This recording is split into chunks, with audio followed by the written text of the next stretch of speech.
बाज़ार से जब भी खोए आते हैं तो मैं इसे पहले कढ़ाई में फ्राई करती हूँ और उसके बाद स्टोर करती हूँ। तो आज मैं बनाऊँगी खोए का गुजिया। तो इसे मावा भी कहते हैं। इसे मैं भून करके स्टोर कर ली हूँ और एक दूसरी कढ़ाई में नारियल को कद्दूकस कर ली हूँ और नारियल को बिना घी या तेल के सूखा नारियल कढ़ाई में फ्राई करूँगी, क्योंकि नारियल में तो अपने आप में ही तेल होता है, तो वह वैसे ही फ्राई हो जाता है और हल्का पिंक होने तक फ्राई करके निकाल लूँगी। इसका कच्चापन निकल जाए जिसके लिए फ्राई करना है। तो निकाल कर रख लिया है और उसी कढ़ाई में 1 चम्मच घी डाल करके उसमें थोड़े से काजू फ्राई करूँगी। चूँकि जल्दी ये जल जाता है, फटाफट से हो जाता है, तो कंटिन्यूअस चलाते हुए मैं इसे फ्राई करके निकाल ले रही हूँ। और फिर उसी में बादाम डाल दूँगी।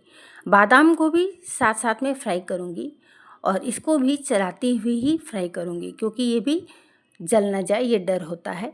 तो जैसे ये फ्राई होने लगता है तो ये चट-चट की आवाज़ करता है। तो इसलिए कंटिन्यूअस इसको भी चलाते हुए निकालूँगी कि ये भी जल ना जाए। तो गैस को स्लो रखी हूँ और इसी तरह से इसे भी फ्राई कर लिया है। हल्का फ्राई करना है और इसको निकाल लूँगी। और जो ये घी बची हुई है कढ़ाई में, इसी घी में सूजी को भी फ्राई कर लूँगी। जब तक काजू और बादाम ठंडे होंगे, सूजी को फ्राई कर लूँगी और सूजी को भी उसी तरह से चलाते हुए इसका रंग बदल जाए, मतलब सूजी का भी कच्चापन निकल जाए, इसका रंग हल्का पिंक जब हो जाएगा तो इसे भी भून करके निकाल लूँगी। तो ये रेडी हो जाएगा और सूजी लगभग हो चुकी है मेरी, तो इसको निकाल करके रख ली हूँ। सभी कुछ ठंडा हो रहा है और इधर मैं जब काजू बादाम ठंडा हो गया तो मिक्सी में थोड़ा इसको क्रश कर लूँगी और उसके बाद ये तैयार हो जाएगा।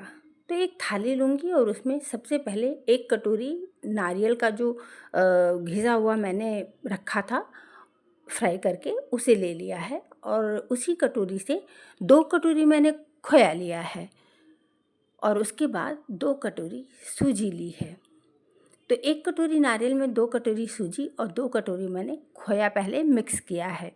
और खोया तो अपने हिसाब से कम या ज़्यादा हमारे पास कितना है उस हिसाब से हम खोया ले सकते हैं। तो मुझे यहाँ पे खोया थोड़ा कम लगा तो मैं उसमें थोड़ा और भी 2-3 चम्मच ऐड कर ले रही हूँ, क्योंकि मेरे पास खोया है तो इसलिए मैंने उसे ऐड कर लिया और ज़्यादा।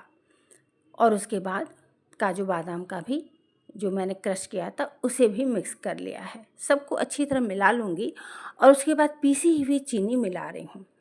तो 2 कटोरी पहले मैंने चीनी मिलाई है पीसी हुई और उसके बाद मुझे लगा कि कम होगा मीठा, तो मैंने 1 कटोरी और मिला दी उसमें। और उसके बाद सबको अच्छी तरह से मिक्स कर लेंगे और ये मिक्स करके एक साइड रख देंगे और ले लेंगे मैदा। तो मैंने आधा किलो मैदा लिया है और उसमें 4 चम्मच मैंने घी डाल दी है। 4 चम्मच घी इसलिए डाला है क्योंकि जो मैदा है इसमें अगर हम घी डाल करके और मैदे को गूँथेंगे तो ये बहुत ही सॉफ्ट होगा, मतलब खस्ता हो जाएगा। जो इसका जो भी चीज़ बनेगा, जैसे मैं गुजिया बना रही हूँ तो ये खस्ता बनेगी। मठरी बनाते समय भी घी डालते हैं तो ये खस्ता बनती है, बहुत टाइट नहीं होती है। और नॉर्मल पानी डाल डाल करके इसे गूँथ लेंगे। तो मैदे को ना ही बहुत टाइट और ना ही बहुत नरम, बीच का हम गूँथेंगे। तो मैंने वैसे ही गूँथ करके इसे रेडी कर लिया है। पानी थोड़ा-थोड़ा सा डालते हुए ही गूँथा है, जिससे कि ये गीला ना हो जाए और ठीक-ठाक है। तो मैदे को गूँथने के बाद में मैं इसको रेस्ट करने के लिए रखूँगी। 15 मिनट 20 मिनट तक रेस्ट करने के लिए रख दूँगी ताकि ये अच्छे से सेट हो जाए। और उसके बाद छोटी-छोटी सी लोइयाँ लेकर के हाथ पे उसको थोड़ा मल लूँगी, क्योंकि 15-20 मिनट रेस्ट करने के लिए रखा था, और उनकी रोटियां बनाऊँगी छोटी-छोटी सी। तो थोड़ा-थोड़ा सा आटा लगाना है, मतलब आटा क्या, उसका मैदा, मैदा जो है उसी का लगा करके इसको बेलना है, क्योंकि बिना मैदा लगाए बेलने से ये चिपकती ज़्यादा हैं। तो हल्का लगाना है और लगा करके छोटी-छोटी सी रोटियां बेलनी है। बेलने के बाद जो सांचा होता है गुजिया का, एक बार नाप लेंगे कि मेरी रोटी जो बनी है वो इसके साइज़ की बनी है कि नहीं। नापने के बाद में सांचे के ऊपर रोटी रख करके और उसमें 2 चम्मच अपना जो मैंने मिक्स करके इसका मिक्सचर रखा हुआ था इसे भर लेंगे और हाथों से सही कर लेंगे, मतलब बीच में कर लेंगे, बीच में सेट करके, और इसके चारों तरफ पानी लगा देंगे। पानी लगाकर चिपका देंगे। पानी लगाने से ये मैदा चिपक जाता है आपस में। और सांचे का मुंह बंद कर लेंगे टाइट करके, और उसके बाद खोलेंगे तो देखिए इस तरह से निकल जाएगा। तो बहुत ही आसान होता है गुजिया बनाना। और इसी तरह से दूसरी रोटी बना करके और उसमें भी 2 चम्मच भर लेंगे। बीच का जो फुला हुआ हिस्सा होता है वहाँ पर खाली भाग में हम भर कर और हाथों से बराबर कर लेंगे उसको, और फिर चारों तरफ पानी लगा करके और चिपका देंगे। तो मैदा का जो रोटी है ये आपस में चिपक जाएगा, पानी से चिपचिपापन होने की वजह से चिपक जाएगा। और बस सांचे को बंद कर देंगे टाइट करके, और उसके बाद साइड वाली निकाल लेंगे। और निकालने के बाद में देखिए थोड़ा चिप दिया है उसको, और खोलेंगे तो हमारी गुजिया तैयार है बनकर। तो इसी तरह से हम सारी गुजिया तैयार कर लेंगे। और उसके बाद बारी आती है फ्राई करने की। तो पहले देख लेंगे कि तेल हमारी गर्म है। तेल बहुत ज़्यादा गर्म ना हो, ऐसे तेल में हमें गुजिया को फ्राई करनी है। तो मैदे की जो गुजिया होती है, मैदे का कोई भी आइटम होता है वो धीमी आंच पर ही फ्राई करते हैं, क्योंकि वो बहुत जल्दी जलने का डर होता है। तो मैं भी धीमी आंच पर स्लो गैस पर इसको फ्राई कर ले रही हूँ। और गुजिया तैयार हो गई है खाने के लिए, लेकिन ठंडी होने के बाद। तो गुजिया देखिए ट्रेडिशनल है हमारे भारतीयों का।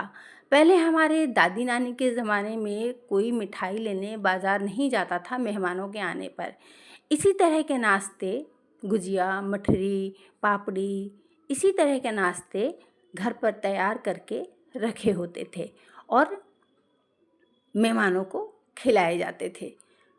तो मैंने भी, त्योहारों का सीज़न चल रहा है तो मावे की गुजिया बनाई अपने बच्चों के लिए, आने जाने वाले मेहमानों के लिए।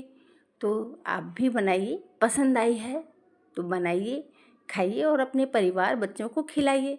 सभी खुश होकर खाएंगे। और ये खाने में भी बहुत टेस्टी होती है क्योंकि इसमें मावा पड़ा हुआ है। तो इस तरह से गुजिया बहुत ही आसान तरीके से बन जाती है। तो देखिए एक बैच गुजिया निकालने के बाद में मैं दूसरी भी फ्राई कर ले रही हूँ। दूसरा बैच मतलब एक एक करके डालेंगे और धीमे धीमे से साइड से धीरे धीरे डालेंगे गुजिया, ताकि आसानी से फ्राई हो सके। और बस उसको पलटते जाएंगे। अगर बहुत ज़्यादा लाल पसंद है तो लाल करके निकाल लेंगे थोड़ा, और अगर सफ़ेद पसंद है तो बस हल्का फ्राई करके निकाल लेंगे। तो वो अपनी पसंद के ऊपर है। दोस्तों पसंद आई है तो लाइक और सब्सक्राइब ज़रूर कीजिएगा।